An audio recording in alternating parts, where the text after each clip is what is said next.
We have the gentleman from Kitutu Masaba, the Honorable Clive Gisairo. Thank you, Mr. Speaker, for allowing me to also contribute to these proposals by the President. Mr. Speaker, I will start with the most touching element here, which is the NGCDF. All speakers who've spoken here today have spoken on the importance of NGCDF.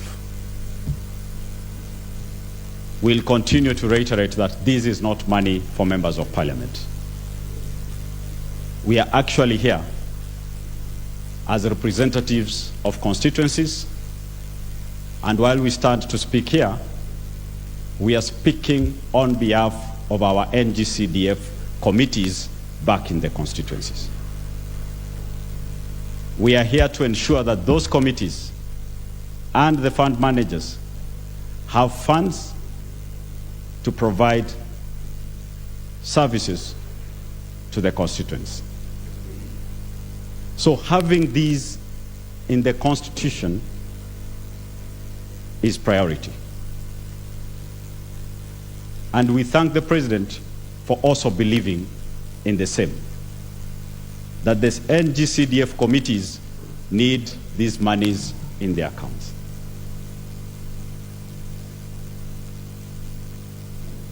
The government or Treasury did promise to be releasing 2 billion weekly. That was in December. Actually, it was in November. To date, only 10 billion has been released. The financial year is coming to a close. We should stand firm as a house for the sake of our constituents. For the Senate oversight, we've been having the new constitution in force for the last 10 years. I would just like to ask whether this is a new role or it has been there for the last 10 years for the senators, for us to decide on how to frame it. Because if we are going to say it's an oversight, the question will be, haven't senators been oversighting the counties or not? The NGAF goes without saying. It plays a key role. CDF, NGCDF alone cannot touch everyone. There are some elements, key elements, that it leaves. The vulnerables, the women, and the young girls. Matters that are close to our women, we need to let them be handled by the women. So as we ensure the NGCDF is in the Constitution, GAF cannot be left behind. Implementation of the 2/3 gender rule. This is a dicey one. We have daughters, we are husbands, we know the importance of having women in leadership and in all positions to help shape this country. But how we reach there, we need to be extremely careful. We need our girls also to grow up knowing that they can be competitive. I would like to look at it differently, maybe. Instead of saying we come nominate them, why not say on the women rep position, the first 47 go through, we look in the house what's the difference, and then the top countrywide in the balance, fits in the balance and balances the equation. That way, our girls will grow up knowing that it's not easy and they are competitive. Academically, currently in schools, girls are almost outshining the boys. let's not make it any difference out here. That is the only way we'll have our daughters fit in this society without thinking they are getting handouts. The position of leader of opposition, as many have said, we are a presidential system. We have to make our choices. Either hybrid, let even those contesting for presidency contest for parliament.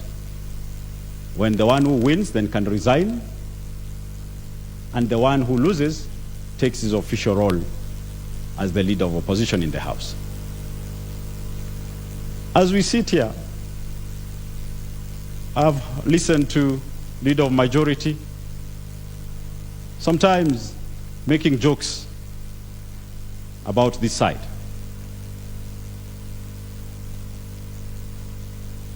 We meeting the people is part of our role. This House, you can't sit that side and say you're in government. No, you're in parliament. All legislators are here to play their roles: representation, legislation, and oversight. Our leader of majority, Kimani Ichung'wah, should actually be our leader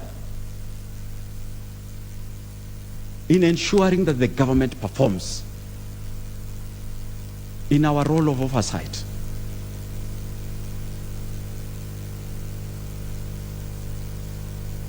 There is no responsibility of him coming here to defend the executive. He should ensure that the executive delivers on the mandate.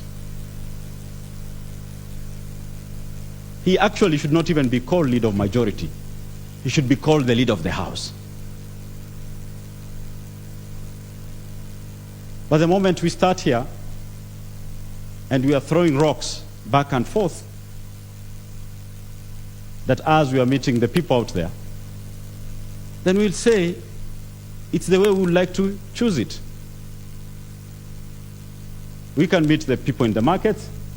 We can also arrange prayer meetings. They are all meetings meeting the people. The agenda is the same.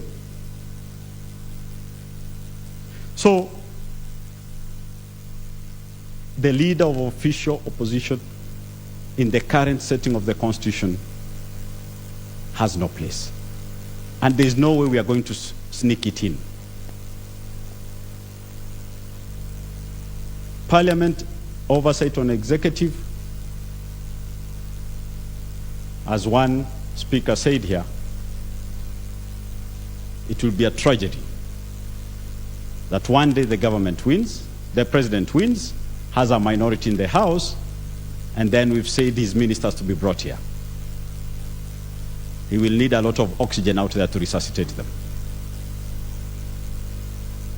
They will literally be lynched. That is the role of committees, and we need to leave it there. Unless we say we want to do away with committees,